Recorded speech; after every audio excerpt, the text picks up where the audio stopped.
నమస్తే, నేను మీ Ashok Kumar. Welcome to our channel. సహజంగా డెమోక్రసీలో ఈ యొక్క ప్రజాస్వామ్య ప్రియులు ఏం కోరుకుంటారంటే, అంటే పార్టీలకు అతీతంగా నేను టీడీపీయో, జనసేననో, వైసీపీయో, బీజేపీ అని కాకుండా ప్రతి ఒక్కరూ సక్రమంగా పనిచేసే బాగుండు. ఈ పొలిటీషియన్స్, ఎమ్మెల్యేలు కావచ్చు, ఎంపీలు కావచ్చు, వాళ్ళకంటూ ఒక పదవులు అప్పగించాము. ఎంపీటీసీ అనుకోండి, సర్పంచ్ అనుకోండి, ఎవరైనా సరే మనమే చూస్తూ ఉంటాం. మన ఏరియాలో మనం ఒక పలానా టీడీపీ వ్యక్తిని ఒక ఎంపీటీసీగానో, జెడ్పీటీసీగానో, ఒక సర్పంచ్గానో గెలిపించుకునే తర్వాత 6 నెలలు అంతా బాగానే ఉంటుంది. తర్వాత ఏమవుతుంది, ఈయన మనం పట్టించుకుంటా ఉన్నాడు. వైస్ వెర్సా నేను అంటాను. అంటే పార్టీలకు అతీతంగా దేశవ్యాప్తంగా అన్ని పార్టీల్లోనూ ఈ మాదిరి జరుగుతూ ఉంటుంది.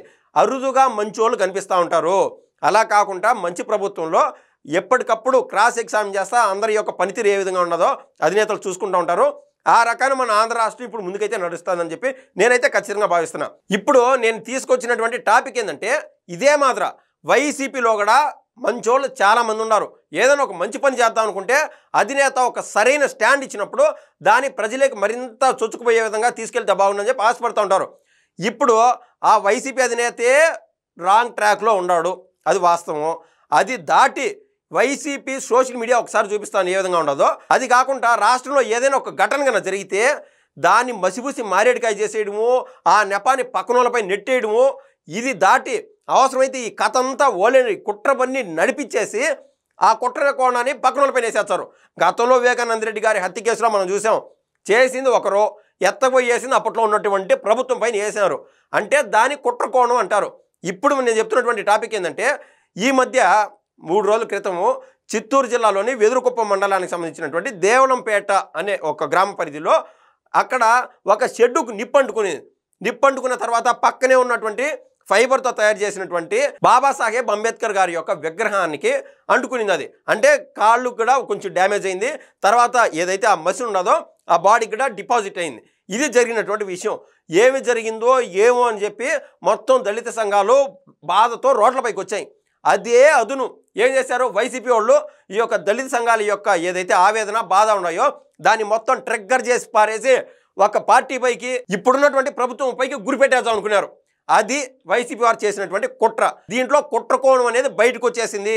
అసలు ఏమి జరిగింది, వైసీపీ సోషల్ మీడియా వాళ్ళు పెట్టినటువంటి పోస్ట్ ఏంటంటే, నిందితుల్ని అరెస్ట్ చేయండి సార్, పోలీసులు కాళ్ళు పట్టుకున్న సర్పంచ్ అంట. ఏదైతే మనం ఒక గ్రామ పరిధి గురించి మాట్లాడుతున్నామో దానికి సంబంధించి ఆ సర్పంచ్ పోయి పోలీసులు కాళ్ళు పట్టుకున్నారంట. అంటే ఆయన ఎంత మహోన్నతుడైన ఆయన, నిజంగానే అది అటోళ్ళు ఉండాలని మనం కోరుకుంటాం వాస్తవంగా.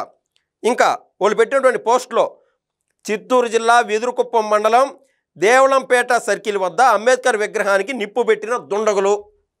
ఎవరో దుండగులు పెట్టారు. అప్పుడు ఆడ దాకా ఉన్నటువంటి ఇన్ఫర్మేషను.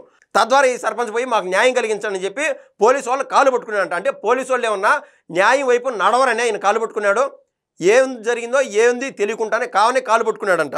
ఆయన రాసుకొచ్చారు ఇక్కడ.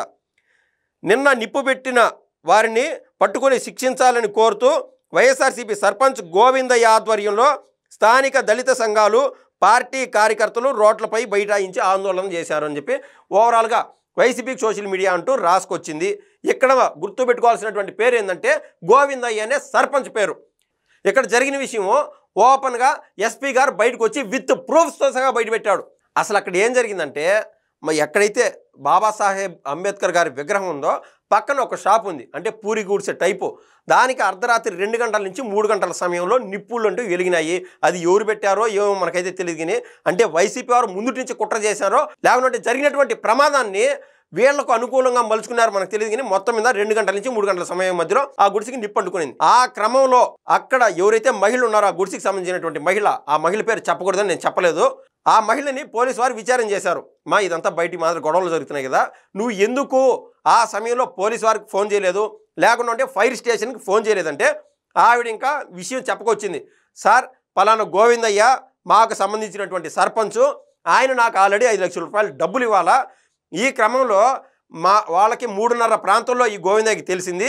వచ్చినప్పుడు నువ్వేం టెన్షన్ పడదు, నీది పూరి గుడిసా, నేనేం చేస్తానంటే మార్కెట్ ఏరియాలో నీకంటూ ఒక ఫిక్స్డ్గా పక్కా షాప్ కట్టిస్తాను, నీకు లైఫ్ టైం ఉంటుంది.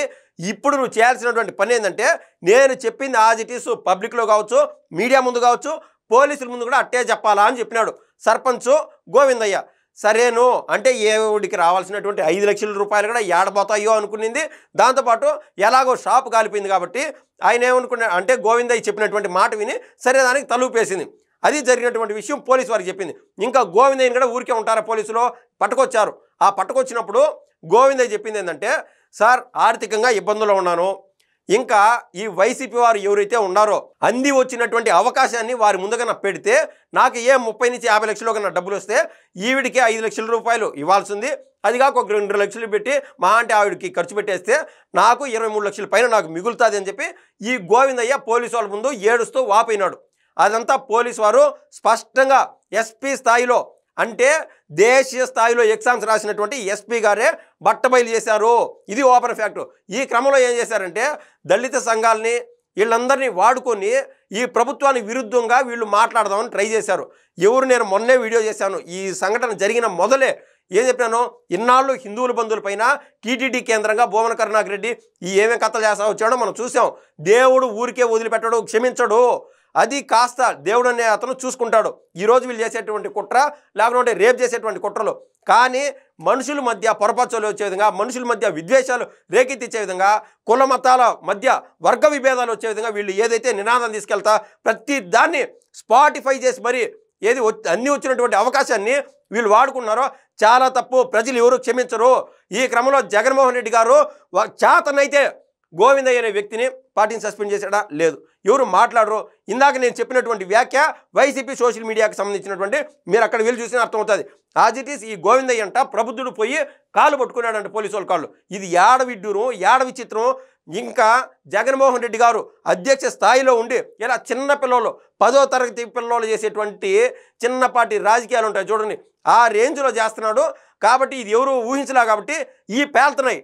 అంటే వీళ్ళకు ఉన్నటువంటి మనస్తత్వం ఇక్కడ మిగిలిన పార్టీలో ఉన్నటువంటి అధినాయకత్వం దరిదాపులు ఊహించుకోలేరు.